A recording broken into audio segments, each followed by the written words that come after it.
I guess when it comes to how much should I spend on paid media, my advice is don't listen to me, don't listen to anyone. No one should ever tell you, 20% is the number. No. How much weight do you want to lose? He wants to lose 20 kilos. I want to lose 3. He wants to lose 8. It's everybody. Okay, well, you eat this many calories, you eat that many calories, and you eat that many calories. Right.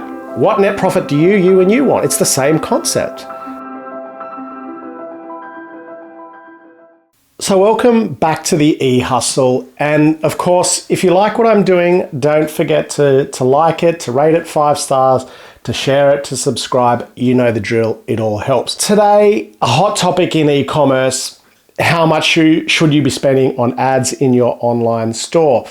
This has got to be one of the most contentious topics around at the moment, and it can really make or break your business. And there's a lot of differing opinions from experts or from retailers or from pretty much anyone who's in e-commerce has an opinion on what you should be doing on paid media. Now, for those that don't know what paid media is, you might be just starting out your e-commerce journey. That's fine. Paid media is any advertising channel that you spend money on in a digital sense. Google ads, Facebook ads, Instagram ads, now called Meta, Snapchat, Pinterest, TikTok, whatever your thing is, that's paid media. Now, how much should I be spending for my online business? So let's start this. Let's preface this by saying that your strategy is your strategy, and it doesn't matter what I say or any other coach or expert or digital marketing agency. It doesn't matter. It's your strategy. So what I mean by that is your budget for ads should come from what I call a bottom-up approach to advertising strategy. And what that means is, I just made that up, but the top-down approach, in my opinion, is, well, we're going to spend 20% or 30% on ads. Now, when I say 20 or 30%, I mean 20 or 30% of my monthly revenue, ex-tax. That's called marketing efficiency ratio, or MER, which is a really nice barometer for your advertising spend. So top-down is, we're going to spend 20%. Bottom up, which is what I prefer, is what I would call asking you, what do you want out of your business? Now, that might sound like a weird question, but it's always my first question to brands that I work with, because the strategy will depend on what you want out of your business. Here's an example. Today alone, I've had meetings with 2 clients. One is doing $50 million a year with a 30% net profit, aiming to get to 35% net profit. The other is doing $20 million a year, and they are break even. Now, the break even is aspiring to get to about 10% net profit. Now, that's their strategy. We'll talk about, my strategy is high profit, 20% minimum, spinning off a lot of dividends. If you go to sell it, your business is valued at a multiple of profit anyway. So I always prioritize profit. Nonetheless, they're the 2 companies that I was talking to. The $50 million business getting to 35% net profit will not spend more than 15% on ads. Why? Because if he goes to 20%, his net profit drops to 25%. Now, still great, but he wants to be a 30% minimum net profit business. So therefore, the numbers dictate that he can only spend 15. I say only. He's obviously made $50 million a year. It's plenty. The other business needs to get from break even to a 10% net profit. Now, they're spending closer to 25%. They cannot get from 0 break even to 10% net profit and still spend 25%. Why? Because percentages move up and down. They're not fixed. And that's e-commerce. Our expenses are typically not fixed. A lot of them are variable, most of them, wages and marketing. What else is there really? And so let me break that down further. If this, I'm going to make some hypothetical numbers up, but if this brand who wants to get to 10% net profit, if they have a gross profit of 40%, which is pretty low, but that's what it is, and they want to make a 10% net profit, how much can they spend running their business? 40% gross profit minus expenses equals net profit. So gross profit minus expenses equals net profit. So gross profit 40%, to be left with 10%, I need to be minus 30. So I need to be spending 30% on operating expenses. So why can't this brand spend 25% of that 30 on advertising? Because it doesn't leave enough room for wages and so on and so on. So you see what I mean by the numbers dictating the strategy there. So I say, okay, if your gross profit's going to remain at 40 and you want to get to a 10% net profit, you have 30% to spend on your business. Now, when in your operating expenses, really it boils down to two things mainly: ads, marketing, and wages. Both happen to be variable, by the way, so they go up and down with your revenue. They don't fix, as a lot of people think they'll scale away. They don't. So of that 30% that this client now has, he's got to divvy that up to run his business. It's not logical or feasible to spend 25% on ads. So he's probably going to have to spend 15% on ads, 12% on wages, and 3% on other subscriptions, rent, etc., etc. Roughly, that's about right. So I would say, well, you've got to drop your advertising spend or get your advertising spend down to 15. Now, he might look at me and say, that's terrible advice. And it's not advice. It's just what it is. The numbers are what they are. And the maths doesn't lie. 50 minus 40 equals 10. So we agree that you've got to spend 40% running your business, right? We agree that 5% on wages is enough, right? So how do we split it up? 15, 12, 3. It is what it is. And so this is why I don't think it should be top down. Well, you should spend that. You should spend that. You notice the question that I always ask is, oh, what do you want out of this? And he said 10%. So to get 10%, you need to spend about 15. They're the numbers. Let's go the other way. And let's say there's a business who's on $50 million a year and they want to be at 25% net profit, or let's say 20% net profit, just for easy numbers, and their gross profit is 60. Much better.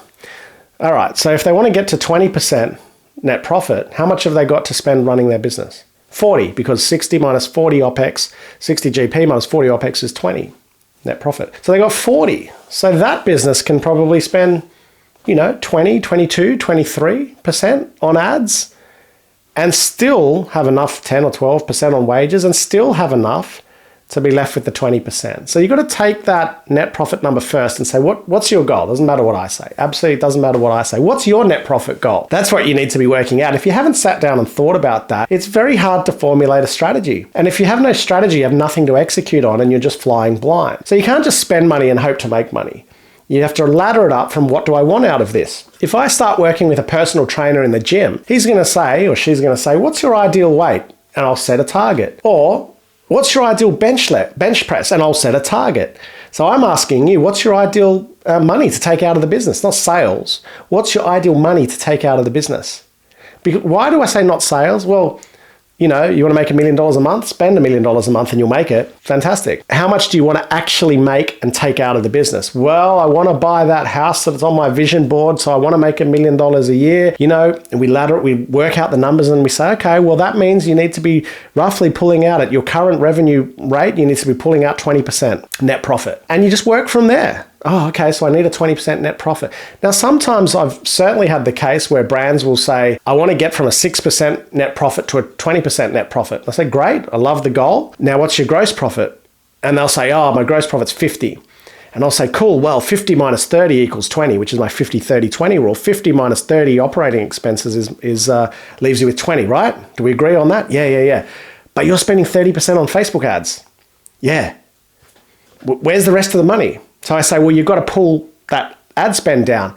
They say, oh, why would you tell me to do that? And I will say, I'm not telling you to do that. The numbers are telling you to do that based on what you've just told me you want out of the business. I interpret what you want and set a strategy.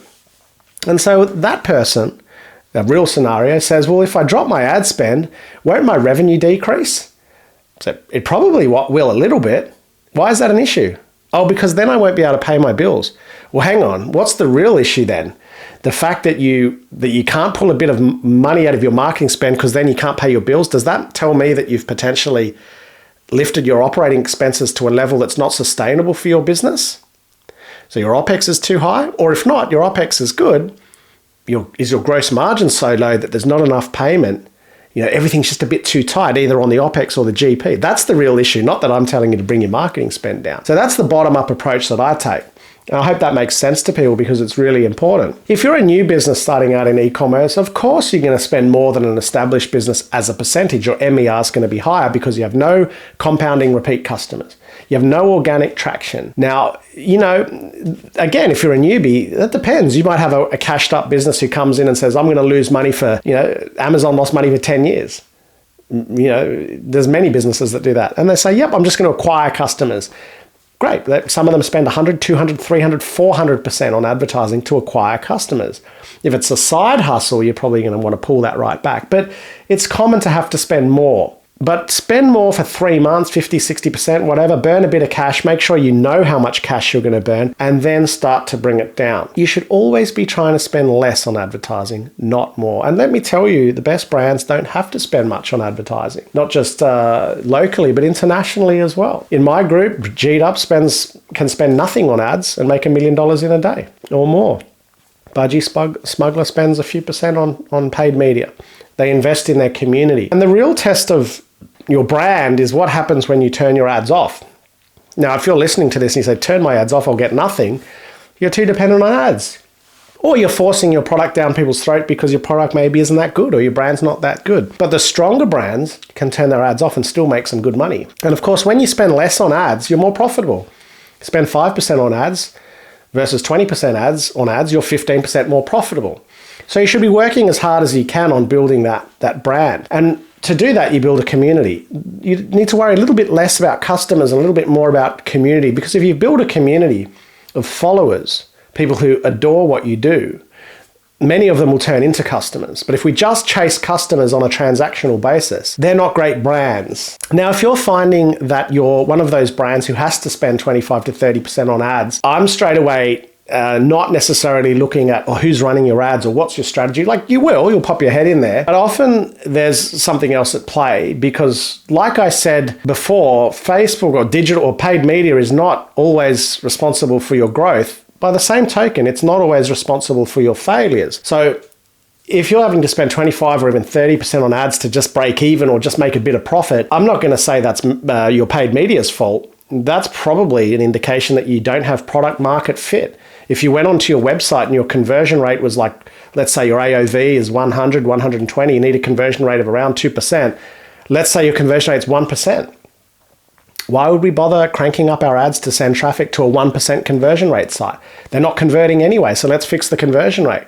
And I don't necessarily mean Hotjar or heat mapping, that maybe, but usually conversion rate is actually an indication of the oldest concept in commerce, which is supply and demand. Is there, one, demand for your product? And two, if there's demand, is there an oversupply? And where do you sit in that market? So there are so many factors that go into great performing paid media and so many that go into poor performing paid media. But ask yourself, what would happen to your brand if you turned your ads off? And if it's catastrophic, you're probably not doing enough with your product or your brand. And so I guess when it comes to how much should I spend on paid media, my advice is don't listen to me, don't listen to anyone. No one should ever tell you, 20% is the number. No. How much weight do you want to lose? He wants to lose 20 kilos. I want to lose 3. He wants to lose 8. It's everybody. Okay, well, you eat this many calories, you eat that many calories, and you eat that many calories. Right. What net profit do you and you want? It's the same concept, right? What's your gross profit? We shape the plan according to the brand. We can't all have the same plan. Imagine it was that easy. So you've got to ask yourself, what do I want? What do I want out of this business? And that means how much money each year. And that means how much net profit do I want? And you've got to remember something. If you want to be rich these days, you need more than $1 million a year, for sure, in your pocket. Now, that doesn't mean that you keep all your profits. So if you're turning over, $5 million and your net profit is 10%, that's $500,000. You're not paying yourself $500,000. You'd be lucky to pay yourself half, which is $250,000. So again, not on the journey to becoming rich. If you're turning over $5 million and you're on a 30% net profit, again, straight away, it's a much better position to be in. So you've really got to think about, what do I want? Do I want $1 million a year out of this? Let's ladder it from there. Oh, well, that means on my current turnover, I need to make 25% net profit. That's not happening. Let's reshape the 50-30-20 rule. Let's reshape it. My gross profit's here. I could maybe move it a bit, but actually I can bring my costs down more. Even if that means temporarily right-sizing the business, that's okay. Many businesses have taken a step back and then gone again. And that really is it. So when it comes to paid media, look, how much are other brands spending? That's a question I get all the time. In my group, it's probably an average of 18%. If you've got an 80% margin on your products, you could probably spend 25. If you've got a 70% margin, about 18, 15, 16, 17, 18, 19%. The biggest brands that I have are spending on average about 13 to 15%. So they're making over 100 million. highly profitable, 37% net profit. If you're, the G'd ups of this world, you could probably spend nothing. So there's a big, broad spectrum, but there would be nobody in my group spending 30% because we work typically on profit, and 30% MER and high profitability doesn't work out. So know your numbers, get your ratios right. It's a lot easier than you think once you get that clarity, the path forward becomes infinitely easier. But to answer the question, how much should I spend? Depends on how much you want to pull out, depends on your strategy. Be wary of anybody who tells you how much you should be spending on ads without asking, what do you want out of your business to improve your life? How much you spend on ads has nothing to do with ROAS and everything to do with what you want out of your business to achieve what you want out of life.